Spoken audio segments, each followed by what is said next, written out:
This is the tail end of not only session, but this practice period that we've been in for the last month. If you can believe it, that our opening council was 4 weeks ago. It's crazy. Anyway, I hope it was a rich month for everybody, and that everyone feels the collective efforts that were put in over the last month. We updated all the backyards of the cottages here. We started opening up our new Welcome Center office, among other things. And there was a big just boost in community practice, which always feels really nice. And I hope you feel it too. So there are some people here doing full session for the first time. So congratulations. It's, as we've talked about, it is not an easy feat. And also, as we've talked about a bunch, kind of the only reason to do it is for the benefit of all beings. At least that kind of keeps me going. And tomorrow is our Jukai ceremony for 4 lucky participants. And it's been a real pleasure to work with them over the past 4 or 5 months. And I think we're going to have a big old party here tomorrow. So I hope everyone's ready to shift gears from silence and sitting to mass chaos tomorrow. Happy, celebratory chaos. Sason just came into my head because we finished a full 3-month ongo once, many, many years ago. And we were saying, oh my God, I can't believe it's already been 3 months. How's it been so long? And she said something like, well, we're practicing emptiness. So of course the time goes by quicker. Whatever that means to you, that just always stuck out to me, that particular instance. Anyway, so during this week-long session, Kyoshin and I have been tag teaming the Dharma Talks, and we decided to highlight voices of female teachers. And so we've been using this book, The Hidden Lamp, which is a collection of stories of 25 centuries of awakened women. Yesterday, Kyoshin gave an awesome talk about the Buddha's wife and her spiritual path as the Buddha went off to take, as Kyoshin said, the hero's journey. And so yesterday we took a look at the heroine's journey alongside him. So to wrap up today, I thought I would talk about another story in here, which is actually commented on, because there's 100 stories in here, and they're all they come with commentary from female teachers from different lineages. And so I thought we would be remiss if we did not at least glance at the submission from our very founder, Seisen Roshi. So she gives some pretty interesting insights on a story there. And then I also wanted to share some cool insights from Chosen Roshi, who is the co-abbot up at Great Vow Monastery in Oregon. She's one of Maizumi Roshi's only female successors, one of 2 or 3, do you know? Jikyo, so 3. Yeah. So she wrote some cool stuff about Jukai that I thought we could look at as well. And I'm basically just going to read what they said. Speaking of another female teacher, our Dharma sister Kokyo, who is Seisen's second successor from Switzerland, Sarah, Seisen's second successor from Switzerland, says that when she gives Dharma talks, she basically just reads things. It's just story time. And I love that because there's so much well written expounding of the Dharma from so many people that, yeah, let's just read their words. I don't know. I'll probably chime in. Let's see. Let's do Chosen first, actually. I think that sets it up nice.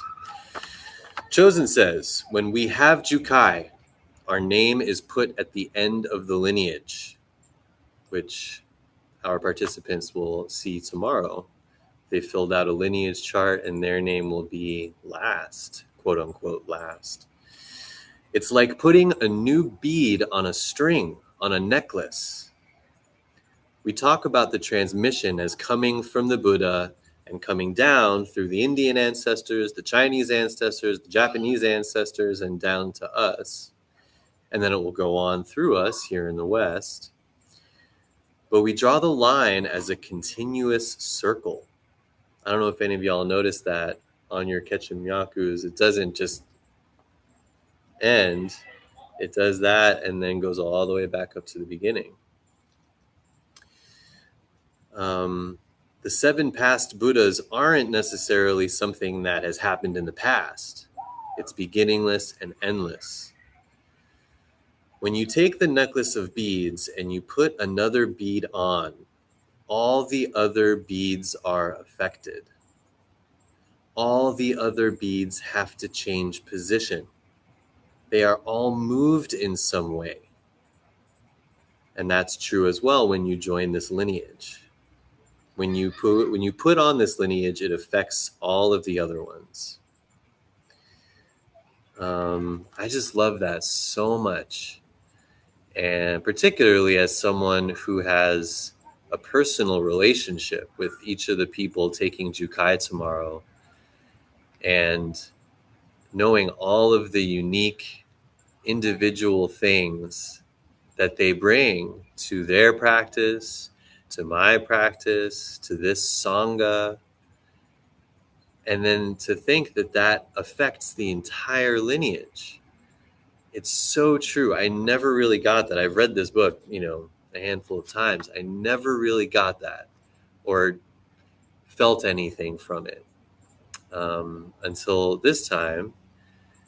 Because, yeah, I can feel it. I totally feel it, that adding these folks' name to the lineage makes Hui Neng shift a little bit and makes Tenkei Denson shift a little bit, insofar as they're all present here right now. And we're seeing it. We see it in real time, the shifts here at Sweetwater Zen Center, the shifts in how the teachings are presented, the shifts in how people are coming in, the shifts in how Dharma talks are treated. I mean, just everything. You can really feel it. And it's because of us.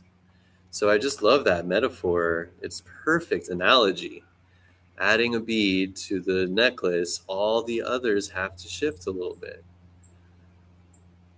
It's really nice. Okay, then in a different essay, Chosen says,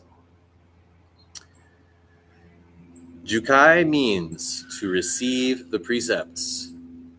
Another meaning of Ju, right? Because Ju receive, Kai precepts.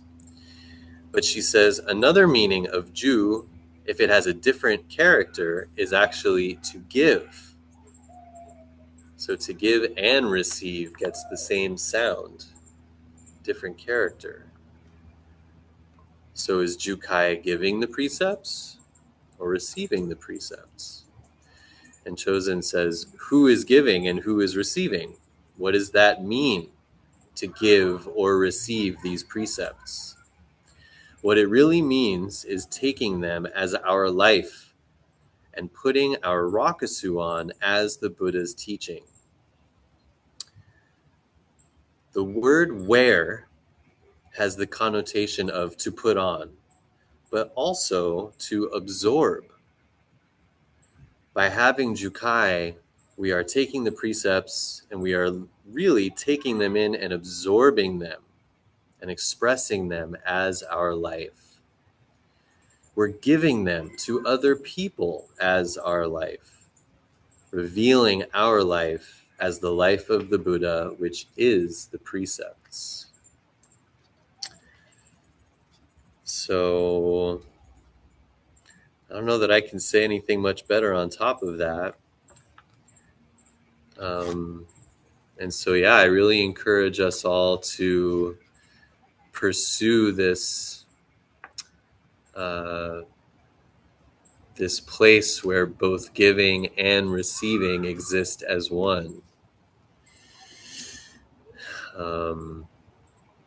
I am the preceptor tomorrow, and so I will be like physically like giving them things, and they will be receiving them.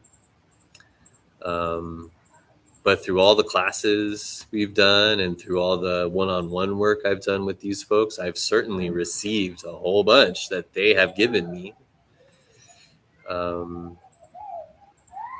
So yeah, you see a lot of talk of this in Zen stuff: giving, receiving, guest, host, coming, going. And hopefully we hear those words enough and sit with those concepts enough that they just eventually kind of break.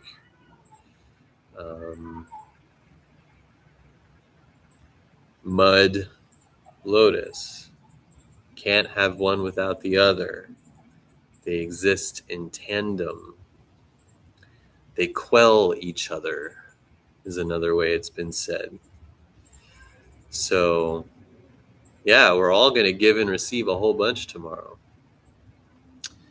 And then as we live our life, taking these precepts and absorbing them into our being, into our lifestyle, into our family, into our practice, into our sangha, then just how we live our ordinary life is giving precepts constantly. Just driving in traffic and people cutting you off, giving the precepts. I mean, any moment at all, giving the precepts. Okay, so on that note, living the precepts, being intimate with our life as the gateway to awakening, right? Practicing these precepts is gateway to awakening. Breaking these precepts, absolutely a gateway to awakening. Keeping them, seeing that they are in fact not a thing, nor relevant to thusness, all gateways to awakening. And that takes us to this story that Seisen comments on. Echo Sensei gave a talk on this not too long ago, so forgive if it's a little redundant or familiar, but hopefully we can hear it in a new way. In the flower ornament scripture, a nun encouraged Sudana to meet with the courtesan Vasumitra. Everyone knows what a courtesan is? Yes? Yes. Anyone know? Okay. So a nun encourages Sudana. Sudana's got a great story. He searches everywhere for enlightenment. Encourages him to meet with Vasumitra, the courtesan. When he arrived in that city, people said, "Why would you want to meet her? You should not be under the power of such a woman. You should not enter the realm of temptation." Does that sound familiar? Others, though, knowing of her virtues and wisdom, directed him to her house. Vasumitra was more beautiful than a goddess. She had golden skin and black hair, and her body was decorated with jewels and emanated light. She knew every language and had mastered all possible ways to help others awaken. Sudana went to her respectfully and asked for her teaching. She said, I have attained an enlightening liberation called ultimately dispassionate, and I appear in the form of a female of splendor and perfection. People come to me with minds full of passion, and I teach them freedom from passion. Some attain freedom from passion as soon as they see me, some by talking with me, some by holding my hand, some by staying with me, some by gazing at me, some by embracing me, and some by kissing me. They enter various concentration states and womb receiving all beings without rejection. Womb receiving all beings without rejection. And all experience this liberation from passion. She then directed Sudana onward on his journey. So here is a courtesan who uses passion to free people from passion. And Seisan has some great thoughts on this. So this is Seisan writing.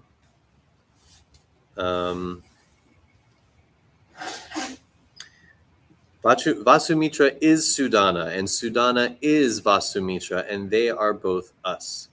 This intimacy is right here in our lives. When we make the Bodhisattva vow, the vow to serve and awaken all beings, when we make that vow, we choose to live in our world and practice intimately with it. And when we realize our true nature, we realize that every aspect of our life is sacred. So, waiting until I get over my depression, or waiting until I stop wanting so badly, or waiting until I'm not so tired. Man, I hear that all the time. Yeah, I want to come meditate, but I'm too stressed right now. Or I'm not feeling so great. That's what we practice with. Every aspect of our life is sacred. And then she says, our sexuality is our spirituality. Let's see. Being free from passion means waking up to the fact that I am not separate from all that is. That feeling is joyous and not dependent on other people. There is no yearning for another because there is no other. One way to realize that fact is to meditate in the midst of craving, not rejecting or rising above it, and especially not acting on it. This transformational practice is to focus on the yearning while letting go of the object of desire. So for all of you who have seen me and we talk about things that come up, that's kind of what we say over and over again. Really just be it. Drop the story, drop the object of craving, resentment, judgment, jealousy, yearning, all of these things. We drop the story, the thoughts of it, and really just be intimate with that experience of craving or of jealousy or of fear. And it's not analyzation. And it's scary. Just being with that is scary. We want to understand it. We want to know where it comes from. We want to know how it functions from the nervous system and, all these things. And that can be helpful. But this practice of just being with it, when the shift happens, it's just magical. There's no way to explain it. There's no logic behind it. Sason talks about it. I decided to practice with my desire as a koan. Before, I had used the power of Zazen to ignore my feelings. Now, I opened up to the feelings of desire without trying to satisfy them with externals. It was terrifying and physically painful. I had to maintain the faith that others had done this kind of practice and I could too. Rather than satisfying the desire, I let go of the object and embraced the yearning. Finally, I found my sexual desire to be a gateway to freedom by being one with it. So it was through her passion that she was able to experience freedom from passion, just like Vasumitra did in the story. So I hope that this practice period and this session offered you that opportunity, that whatever is coming up is a gateway, is sacred, is the gateway, the opening to being free from it. And you know, that line in the story where people are like, you shouldn't enter the realm of temptation.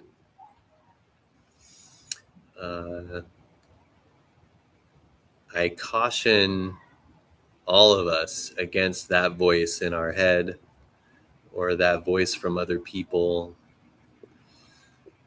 You shouldn't feel angry. You shouldn't. I was talking to someone about violent thoughts. This has actually come up with a few people. How do we address when violent thoughts come up? And, there's definitely a built-in reaction like, oh, don't go there. Let those go. But as so many wise people here have shared with me, and I agree, I have the same experience. It's like by experiencing and really being with that violent urge that I'm able to not be violent in my life. And the more I suppress it, then I feel like it's flirting more with it actually coming out in a violent way. But sesshin, practice period, zazen in general, with community, offers us the opportunity to experience all those passions fully in a physically safe container, in solidarity with Sangha members who care about us, so that we can really use those passions as a gateway.